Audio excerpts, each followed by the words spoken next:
Welcome to the October 24th, 2024 electronic meeting of the Environmental Commission. We will conduct this meeting like an in-person meeting, so during roll call, please indicate your location. Public comment is welcome and will be via telephone only. To speak at public comment, call 888-788-0099. Enter meeting ID 962-0336-6543. This information is available on the published agenda in the public notices section of the city's website, and broadcast of this meeting on CTN Channel 16, AT&T Channel 99, and online at a2gov.org/watchctn. Aaron, will you read the land heritage statement? Yes.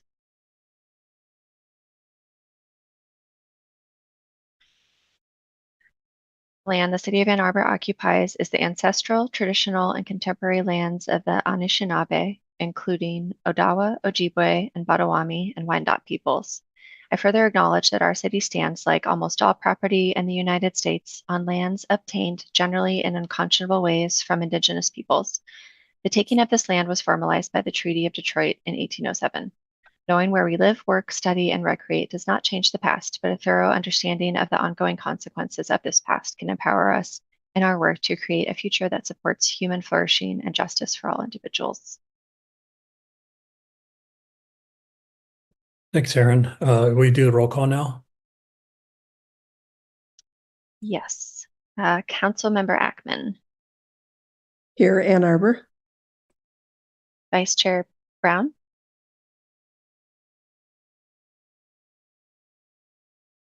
You're muted, Steve. Here in Ann Arbor. You. Chairperson Curtis. Here, Ann Arbor. Commissioner Dale. Here in Ann Arbor. Councilmember Dish mentioned she might be late. Is she here? Not yet. Commissioner Graham. I'm here, thank you.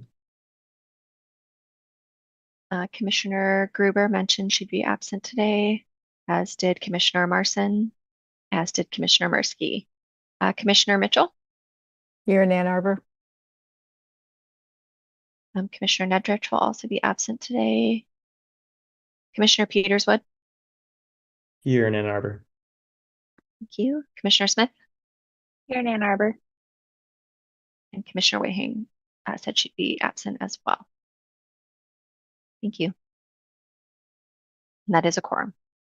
Okay, just barely. So Just barely. We'll get through this. First is approval of the agenda. Does anybody have changes to the agenda they want to make? I did have a last minute addition of something in the staff updates. We had some quarter one reports from solid waste. So those have been included in the staff report update. Okay. Is there a motion to approve the agenda? Move. First and second, okay. So can we have a vote on approving the agenda? Just raise your hand, say yes. Yes. Yes. Okay. All right. Does anybody want to make changes to last month's meeting minutes? Is there a motion to approve the meeting minutes? Steve, yes. Anya, you seconded. Is there all in favor of approving the meeting minutes? Raise your hand, say yes. Yes. Yes. I think that's everyone.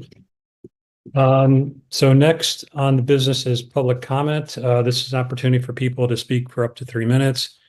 Please call 888-788-0099. Enter meeting ID 962-0336-6543. To raise your hand, press 9. To unmute, press *6. City staff will select callers who have raised their hand one by one using the last 3 digits of your phone number. When speaking, please move to a quiet area and state your name and address at the beginning of your comments. There may be a delay for up to 30 seconds before a connection is established. Aaron, do we have any callers? No callers. Okay. Next is the unfinished business, the resolution that we were talking about last month.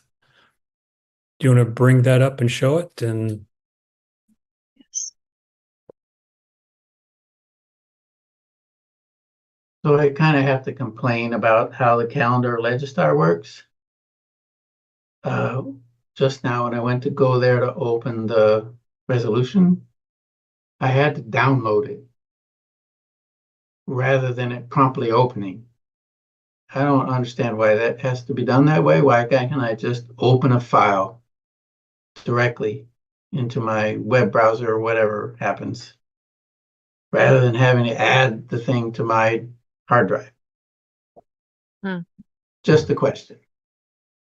Is that true of Word documents and PDFs, or is that just Doesn't Word? matter what the file is. You have to download it in order to open it.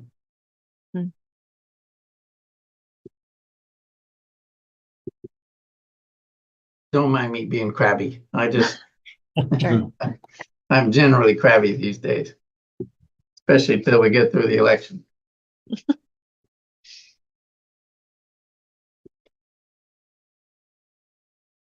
you want me to just launch in? Sure, I would say we should at least definitely discuss the things that have changed since last Yeah. month. Yeah, absolutely. And just I can. page through it slowly or pan through it slowly so people can read it as they go if they haven't read it before. So I can just talk through some of the changes that happened. Sure. Sure. Would you prefer the red line version or the clean version? I think the red line, just to help people visualize what we're mentioning, is fine. Yeah. Let me open that we do have a clean version if people like it, but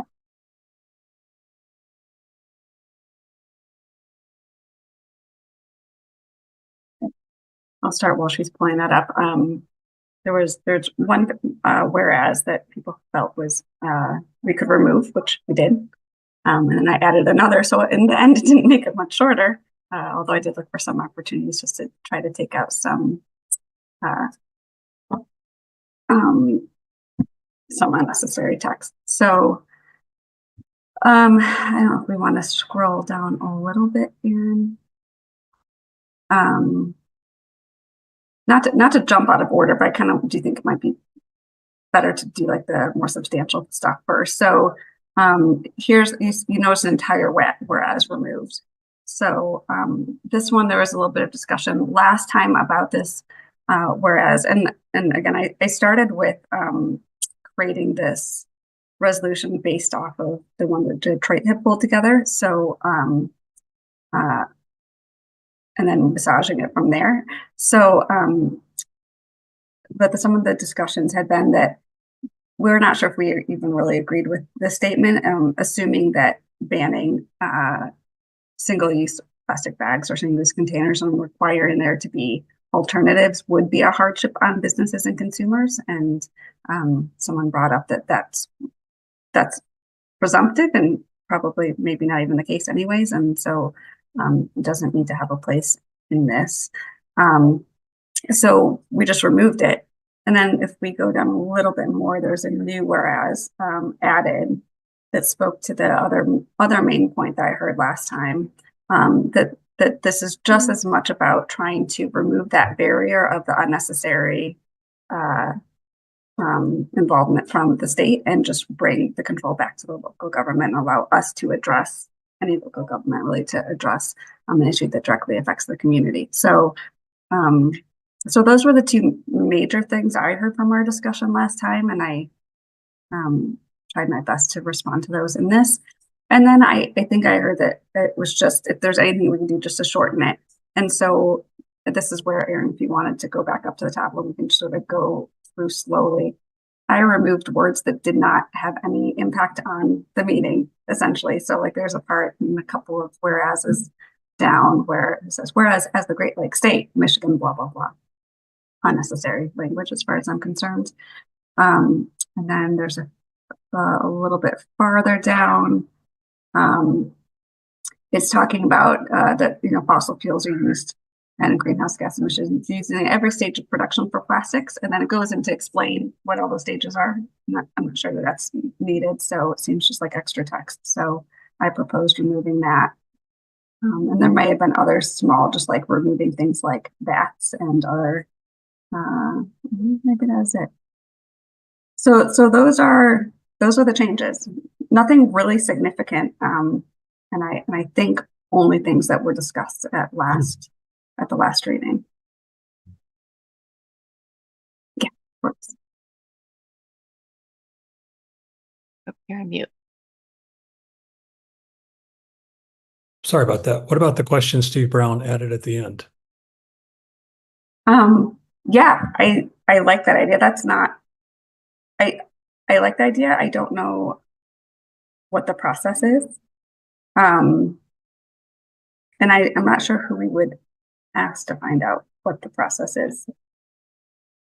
You know, I don't even know, is that a common thing to resolve to ask somebody else to also advocate on your behalf?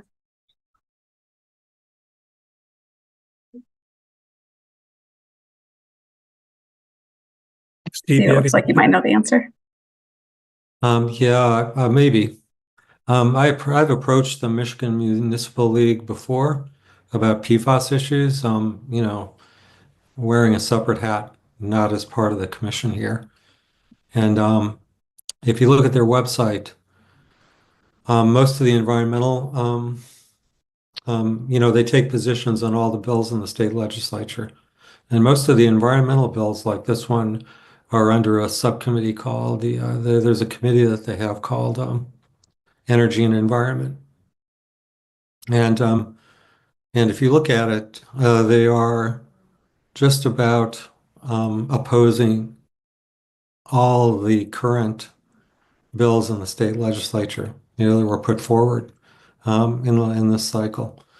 So, and Ann Arbor only has one representative in the entire Michigan Municipal League. It's in the finance subcommittee, which is and so our treasurer is on that committee.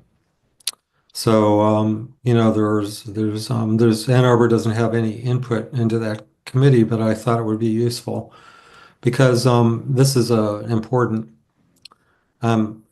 Please chime up anybody else if they know more about this than I do, but they are like the league of you know, of local governments in the state, and they're lobbying. Their voice, you know, is listened to in the state legislature.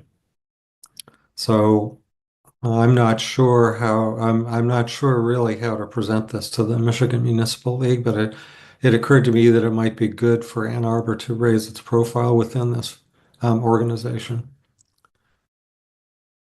So, but this is a separate discussion.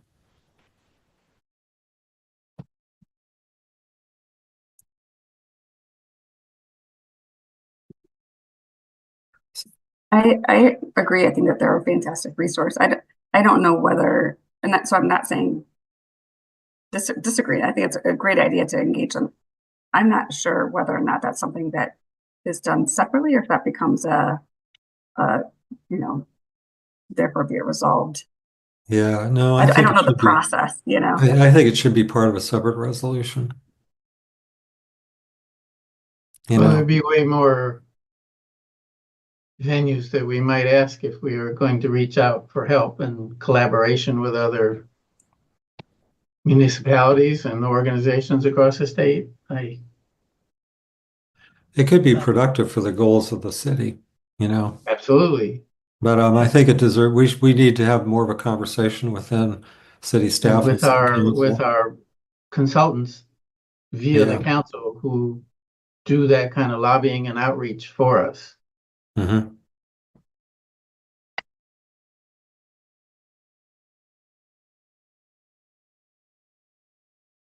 Maybe this resolution isn't supported by the council when we get there, but if it is, then they ought to add it in the hopper of our lobbying organization, whatever it is.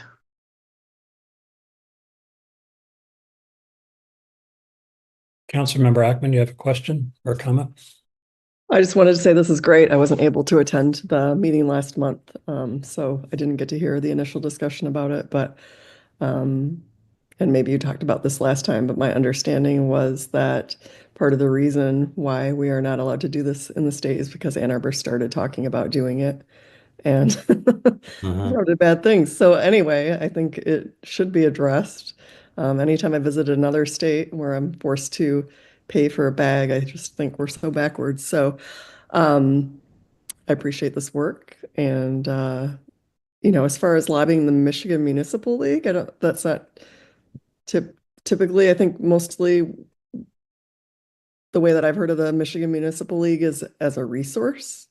They provide training and things like that for elected officials. So Yeah. typically we would, our lobbying efforts definitely focus on the people who get to make these decisions. And so it's certainly appropriate to include the information about forwarding it to our state delegation and the governor. So anyway, just thank you. It looks great. I'm sorry, what is it we can't do? I don't think, what? I don't think I said we can't do anything. I said this looks great. When you first started speaking, you said somehow we'd been blocked from doing. Yeah, this is what I've always heard, and this, perhaps I have it wrong, but there were several things that were banned at the state level that were in response to Ann Arbor talking about doing it. And I understand this to be one of these things that possibly, predates me, that we had talked about doing a plastic bag ban, and lo and behold, the Republican legislature, made this not something that you could do at the city level. Which we don't have anymore. So full speed ahead, please. Yeah, I completely agree. Thank you. Yeah, it was actually Washtenaw County that passed an ordinance. I think Yusuf Rabi was behind it when he was working on the county commission, and the Chamber of Commerce responded within hours.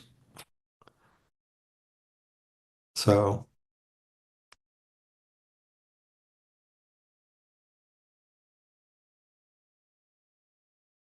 Does anybody else have questions or comments on this?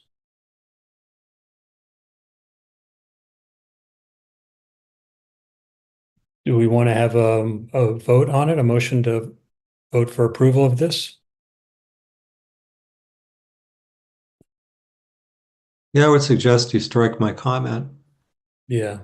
And let's consider exploring, what the pros and cons might be of being more communicative with the Michigan Municipal League.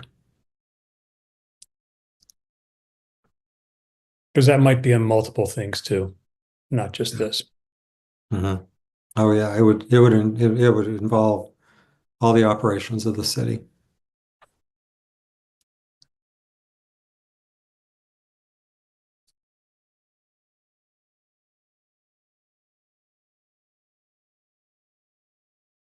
So does someone want to make a motion to approve it? Rita, do you have a question or comment? You're muted. Oh, gosh, I'm I sorry. would like So to muted. move to approve. Second. Okay. Do we have a vote? Let's have a vote. Raise your hand, say yes, aye. Aye, yes. Okay. That's approved, unanimous. So we have a short agenda today. That was pretty much the only agenda item. We had something else lined up, but that fell through the cracks. And then I talked to a couple people last week to see if they wanted to present, and they kind of begged off due to short notices. So we have no more agenda items except to go through report outs from the work groups. And so we'll start with that. Biodiversity, we did have a meeting last month, attended by myself, Rita, Chris, Anya, Wendy, and Sean Reynolds. We discussed the questions, and Bridget also, sorry. We discussed the questions from Mathai and the Sustainability Landscaping Workshop. And we also discussed what people would like to see addressed in the natural features focus group meeting of the comprehensive plan. I will say we did have that first meeting in the natural features focus group today. I did make sure everything was brought up that we had talked about. There were absolutely no commitments what anything's going to go on. They're still in I'd call it the information gathering phase. They're going to start writing the rough draft fairly soon. They will think rough draft be for the natural features section maybe early next year, and I'll get to see a preliminary copy of that at that point in time. So I don't know which way it's going to go. I couldn't tell you from the conversation. There were no commitments of what will or won't be in there, but it was a good conversation. But also 90 minutes goes really fast for people who have been in those, especially when you have a bunch of people with opinions and want to answer a lot of questions. Does anybody have questions on that? Yeah, Brooks, I was just wondering, when's the deadline for completing the comprehensive plan? I don't know off the top of my head. Sometime next year, I believe, but I'm not sure, Steve. I'd have to go look at their website. Okay, yeah, I will too. I also went to the public meeting yesterday at the library just to get an update. And, people were able to vote on things they wanted. So I got my little stickers and I found the natural feature box and I went dot, dot, dot, dot, dot.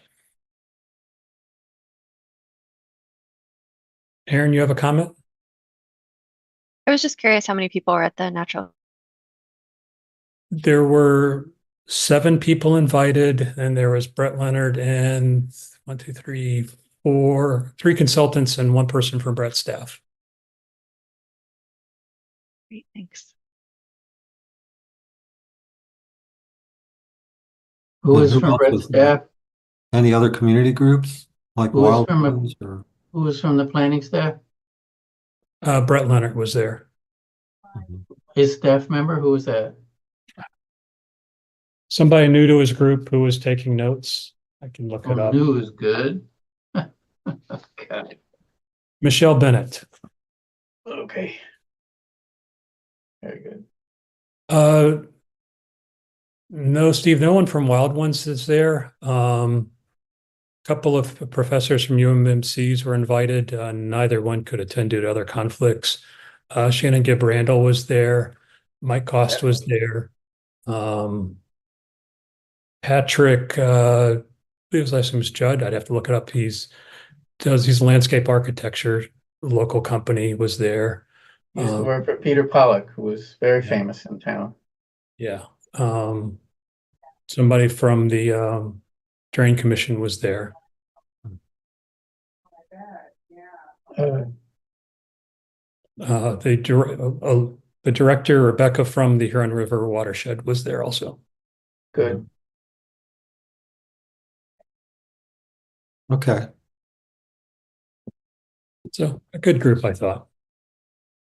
It is. And fairly, I think in general, we mostly agreed on things, on the advice we gave. What gets taken, the planning commission has to balance what we were talking about with all the other feedback they get to come up with something that's a workable plan for all parties. So next report out would be circular economy.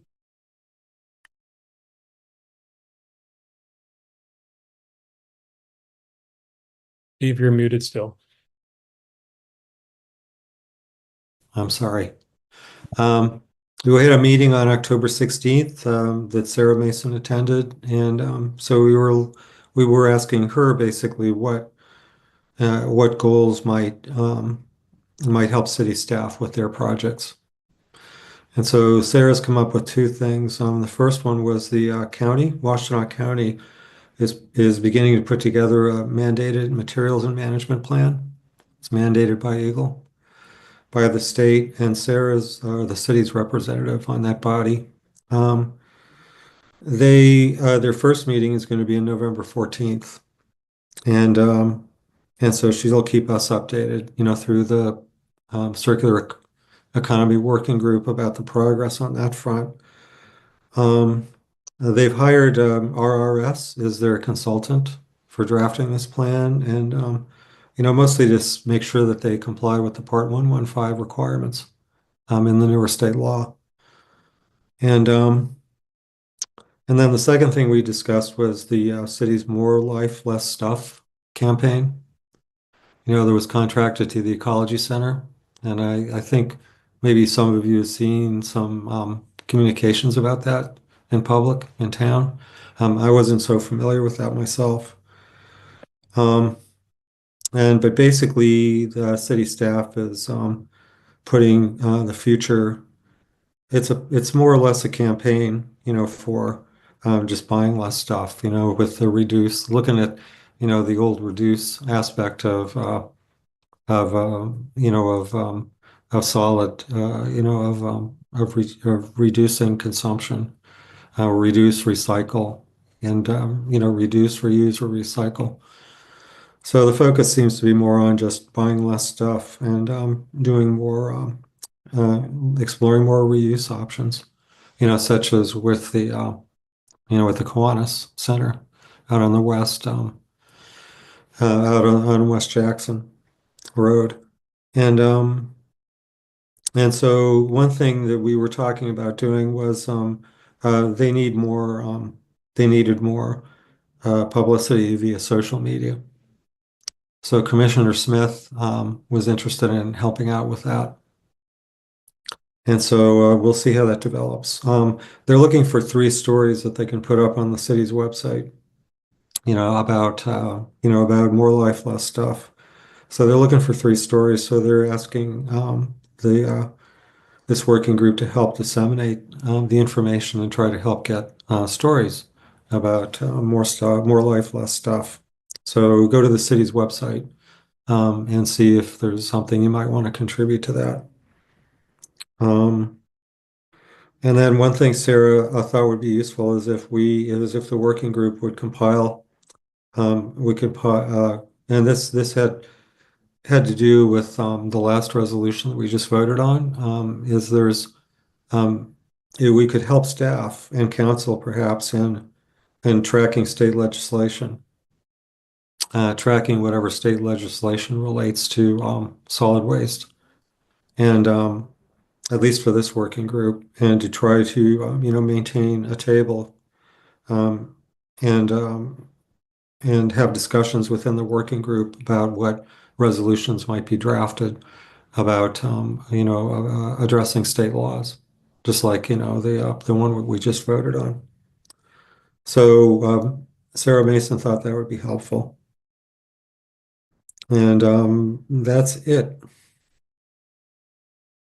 And we just talked about the solid waste fund financials. That she'd get it to us by early November. She'll email it to the commission, and everybody can look at them and then compile questions. Send her any questions you have about the financials by November 18th, and that'll give her time to collate them and answer them and be prepared to answer them on the December 5th meeting of the full commission. So that's it. Hey, Steve, on the questions, I would suggest we send them all to Aaron first and have Aaron collate them as opposed to Sarah doing that. It seems like it's appropriate for us to give her a single list of questions. Yeah, that sounds good.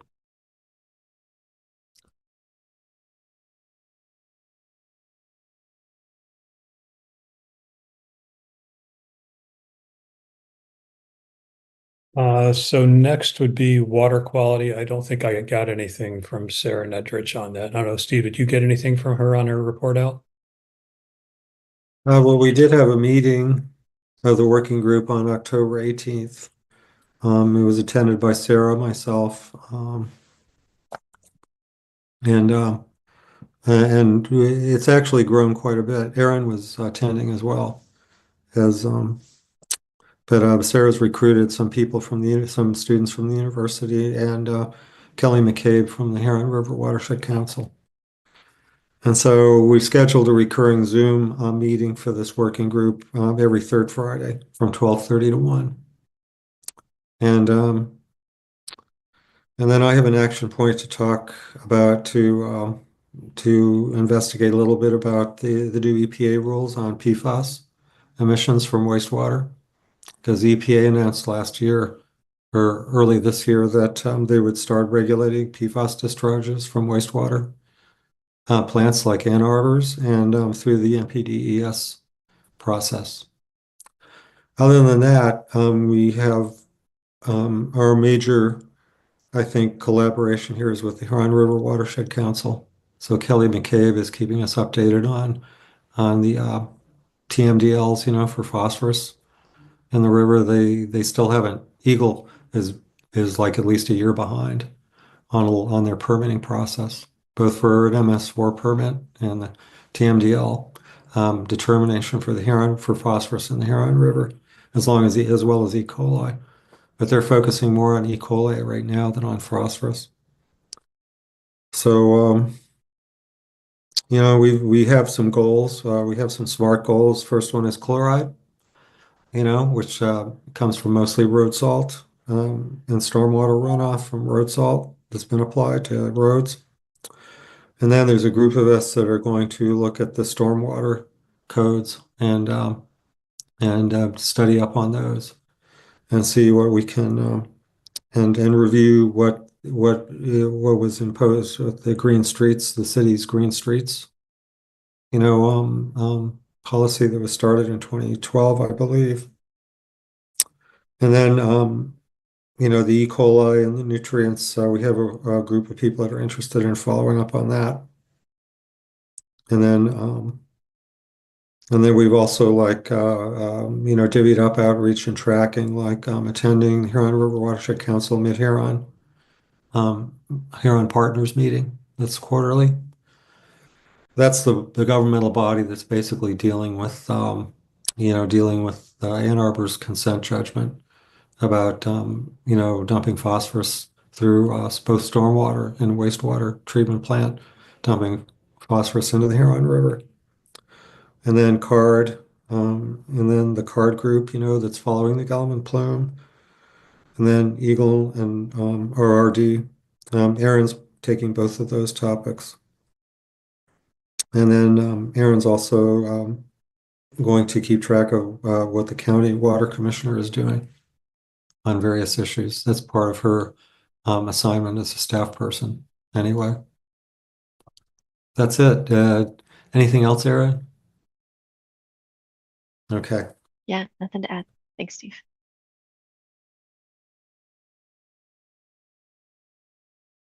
Okay, next is the Energy Commission. John Mursky sent me his comments. So I'll read them off. It says, the Sustainable Energy Unit is on the November 5th ballot. I encourage everyone to inform themselves on the proposal and support its establishment, which is his position, not explicitly or formally that of the Energy Commission. The commission's sole agenda topic in the last meeting was to consider and approve a resolution of support for the updated green rental housing program in 820 Strategy 3 action.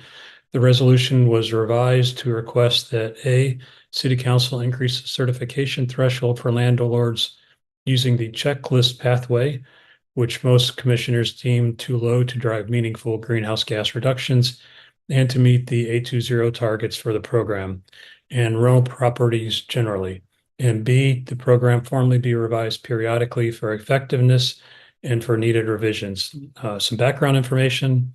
The program will affect approximately 8,500 buildings and 31,000 rental units in the city. Over half of the city's residents live in rental housing units. The 820 plan's original timeline for the green rental housing program was adoption in 2021 and implementation in 2022.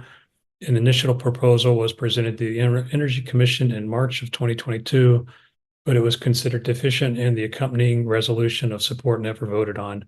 In light of the above, quick implementation of the program is key to meeting our CN goals. It is important that program, which will drive significant sustainability improvements, be improved ASAP. So that is John's feedback on the Energy Commission. On the parks, Ann Marson sent me her feedback, and these are the items that were covered in their meeting on October 15th. Parks is going to experiment with a temporary dog park in Vetsfield 4 from November to April. There has been demand for a dog park, particularly on the west side of town. The Gallup Park Bridge is mostly complete. There's a ribbon cutting ceremony planned earlier this afternoon. We approved a construction contract for repaving the parking lot and pass around at Bicentennial Park. And the PAC declined to further explore acquiring property adjacent to the Thurston Nature Area. I think the next report out would be from council.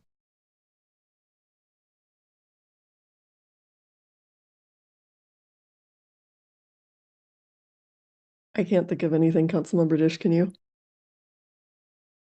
I'm sorry, acquiring school property next to Thurston so the nature center is better protected? Probably don't know the answer. That's I don't on know the answer. before council. There's quite a lot of controversy about that. Yes. The school system wanted to basically build a new school in the nature area. You know, instead of demolishing the old school and then building the new school on the same site that the Thurston School is now. So a lot of people in the neighborhood are upset that they're going to get rid of the nature area. You know, it's been a feature of it's been a valuable destination for the neighborhood for many decades.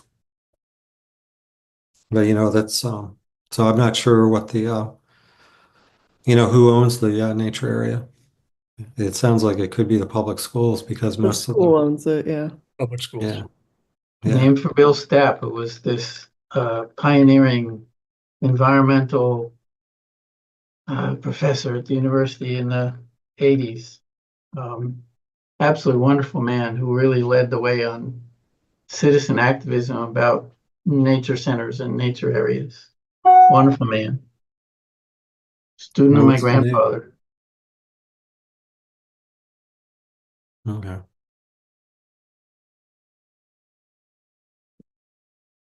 Councilmember Ackman.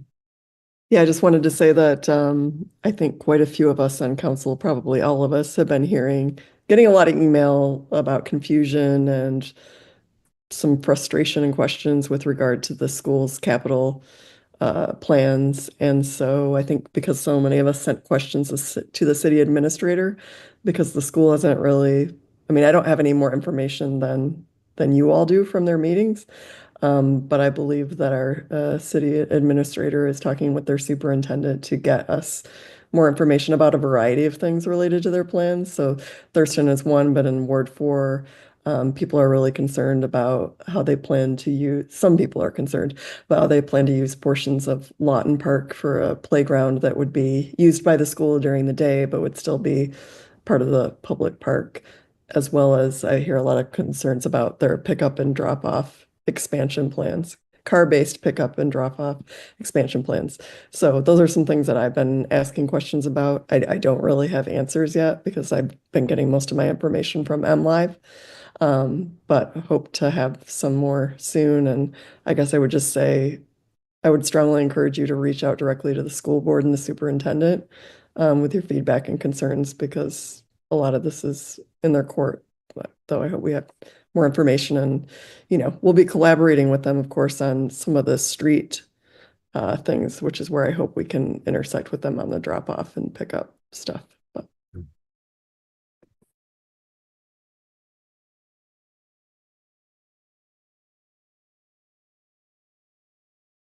So next is report from chair. I have nothing else to add besides what was in the biodiversity update. So I think it's a report from staff. Sure. Yeah, I can just share my report.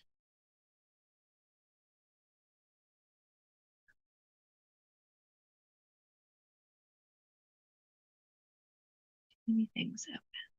Apologies.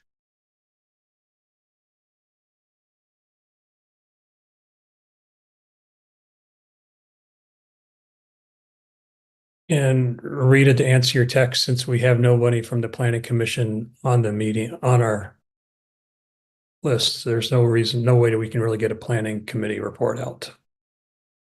Councilmember Dish, right? Oh, yeah. You're doing that one? Yeah, okay. Yeah, I mean, nothing jumps to mind right now that we've done that's explicitly relevant to this commission, but I'll quickly look through my notes and see if anything jumps out at me.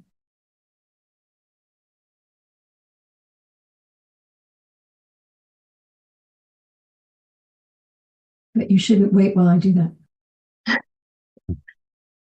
Yeah, just a few updates from OSI. So we have officially given our 10,000th tree going out into the communities 6 years early. So you can read an update on that. Then there's some information about a $3.1 million grant that was obtained by OSI to support equitable decarbonization in the Bryant neighborhood. Public services, so we'll get started with the LED streetlight conversion. We've talked about that issue here before, or at least in the work groups. So work on that should get started at the end of 2024. And then, as I mentioned, I did include some kind of last minute solid waste fund Q1 fiscal year 25 updates, and those that link will take you to the Legistar file, so you can find those reports there. So feel free to browse and send me any questions. Thank you. Thank you to anyone who worked on the lower temperature LED lights and a little less brightness. Really good idea. Thank you.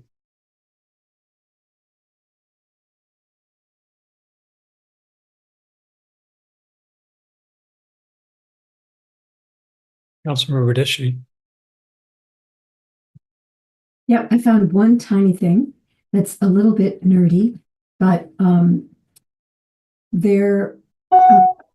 we've made a change for when people are just repurposing, doing interior renovations that enable a repurposing of use of a property. They do not have to do a site plan and run that by council. It can be administrative approval. And that actually means a lot for people because site plans are expensive to have done. And then it's an expensive process that you pay for the city. So, we really want people to repurpose space. We want them to, create bedroom units in their basements, provided that it's consistent with the zoning. But there's no reason why that sort of thing should go through lots of hoops. So that could be something that the Environmental Commission is interested in.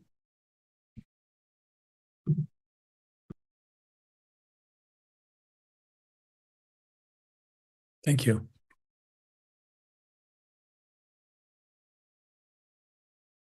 So next, as items for next agenda, we'll have a few topics from the circular economy work group that will be reported out on.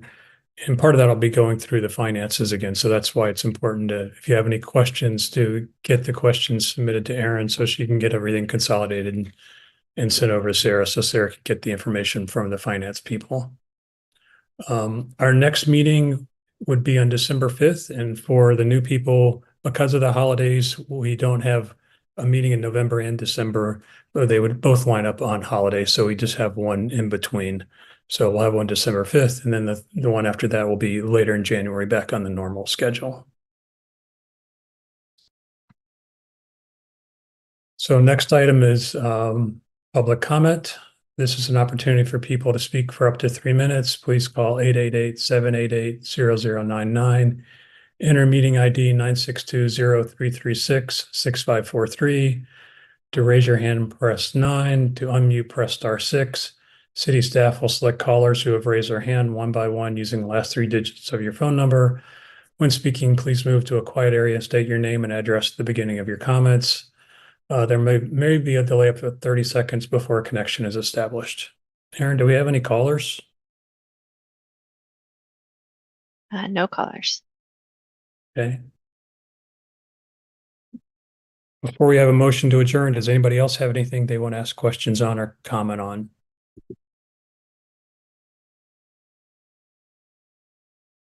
So is there a motion to adjourn? And one will be a second. So I think we're all great. Good. Thanks, everyone. Thank you. Thank you. Night.